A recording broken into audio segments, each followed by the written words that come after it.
દહેગામ પાસે આવેલા ઝાંખ ગામના અંદાજિત 100 જેટલા બાળકોને અચાનક જ ઝાંખું દેખાવાની સમસ્યા થતા તમામ બાળકોને ગાંધીનગરની સિવિલ હોસ્પિટલ ખાતે સારવાર માટે ખસેડવામાં આવ્યા છે।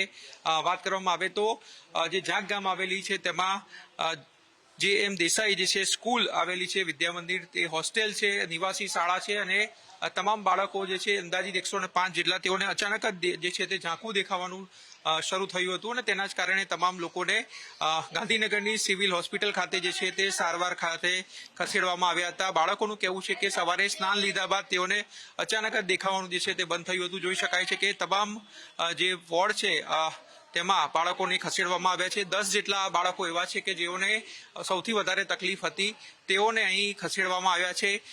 તેઓને ઉપરાંત અન્ય જે 50 થી વધારે બાળકો જે છે તેઓને પણ હાલ ઓબ્ઝર્વેશનમાં રાખવામાં આવ્યા છે। સવારે હું નાવા ગયો ને ત્યારે નાઈન બહાર નીકળી ત્યારે સૂર્યપ્રકાશ સામે ગયો ત્યારે આંખની અંદર આંખો દુખાવા માંડી, આંખો આમ ખેંચાતી હતી।